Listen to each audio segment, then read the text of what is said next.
لەسەرم بابەتە گفتوگوی زیاترەکە بۆیە میێوانداری بەڕێز ئامانج حاجی قادرمان کردو کە خاوەنی نووسنگی ئاڵوگۆڕی دراوە ئەوان خۆیان لەناو دۆخەکەدان. بەڕێز ئامانج ئەم کاتت باش سڵاوت لێبێت. ئێوە وەکو مامەڵەکارانی دراو ڕۆژانە لە بازارەکەدا چه ئالۆزی و شڵەژاویەک دروست بووە بە تایبەت لە مامەڵەکردنتان لەگەڵ تمەنی ئێرانیدا بۆ هۆی کە ئێستا زۆر دابەزیەوە لە بەهاکەی لە دەستداوە؟ ڕاستەکەی تمەن بەرزونزمێکی زۆرە کات لەم ڕۆژانەی ئەمڕۆ ئایندێش و پێشووتریش بەرزترین ئاست تا 6650 تۆمار کردووە. نزمترین ئاستیش ئەمڕۆ بۆ کە معاملەی پێوەکراوە بە 9400 معاملەی پێوەکراوە. باشە، ئەمە تا چەند ئالۆزی لە بازار دروست کردووە لە مامەڵەکردنتان بە تایبەت ئەو کەسانەی کە مامەڵە بە تمەنی ئێرانیەوەکەن زەرەریان کردووە، قازانجیان کردووە یاخود ناوێرن مامەڵەکە بەردەوامی پێ بدەن؟ تەمعان زەرەری زیاترە لە قازانج، ئەوەی کە ئیشی تیا کرد بێت و ئیشی ڕۆژانەی نەبێت زەرەری زۆر بووە تا قازانج، چونکە لە ماوەی ئەم هەفتەیەدا زیاتر لە 5000 بۆ 6000 تمەن یاری کردووە بازار. ئەوانی کە ڕۆژانە شت هاوردەی هەرێمی کوردستانەکەن بۆ ئەوان زیاتر بەکاری هێنن، ئەوەی کە کڕی بێت و داینابێت زەرەری تیا کردووە. باشە کاک ئامانج کەسێکی وای تیا بووە کە ڕێژەیەکی زۆر زەرەری کردبێ لەو مامەڵەکردنە بە تایبەت لەم چەند ڕۆژەیە کە بەهای تمەن گەیشتە 93,000 تمەنیش بەرامبەر دۆلارێک؟ بەڵێ هەر لە 82 تا ئەمڕۆ 82 88 و 300 بوو کە دەیمان 95 و 500 بینیوە. ئەمە فەرقێکی زۆرە بۆ ئەوەی کە کەسێکی بێ زەرەری تیا بکە. باشە، ئەی پێشبینیتان چییە بۆ چەند ڕۆژی داهاتوو؟ ئێوە پێشبینیەکەن کە زیاتر بەهاکەی دابەزێت؟ زیاتر پەیوەندی هەیە بە فشارەکانی ئیدارەی دۆناڵد ترامپ بۆ سەر حکومەتی ئێرانی.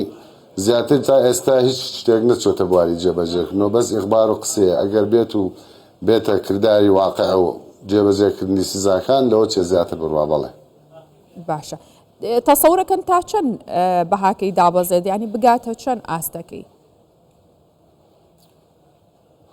وەڵی تا ئاستی پێشبینی کرا 100,000 بۆ داناوە. باشە، ئەی کاک ئامانج لە ماوەی ڕابردووە لە سلێمانی مامەڵێکی باش ئەکرا لەگەڵ تمەنا بە تایبەت لە بازاری ئاڵوگۆڕی دراو لەو شارەیە. ئێستا ئەو مامەڵانە وەکو خۆی گەرم و گوڕی پێوەمەوە؟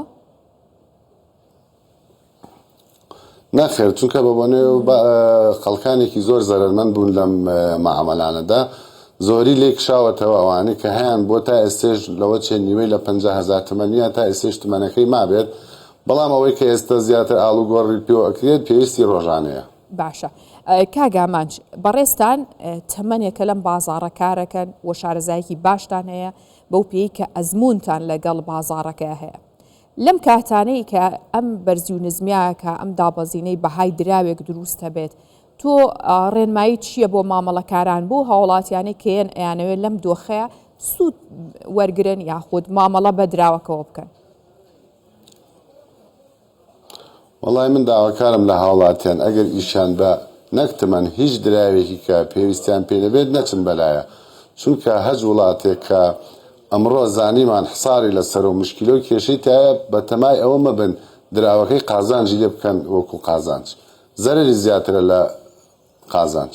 ئەی مامەڵە بەچیەوە بکەن بەڕای تۆ؟ وەڵی مامەڵە یعنی من پێت ئەڵم ئەگەر پێویستت بێ بۆ ئیشی ڕۆژانەی خۆت لە بواری ئیشەکەی خۆتە ئەتوانی مامەڵی پێوکەیت، تمەنە دۆلارە، یۆرۆیە، لیرەی سووریە. بەڵام بەگەر تۆ بتەوێ هەرداینێت یا دیناری عێراقی یا دۆلاری ئەمریکی.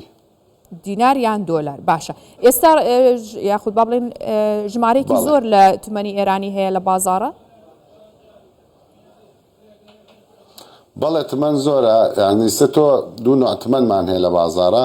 تمەنێکمان هەیە پێ ئەڵێن تمەن بە حساب بوت ئەنێرێت، لەگەڵ تمەنی کاشە ئەوەی کە لە بازار ئەدەنێ بەدەست 1000 تمەنی فەرقە.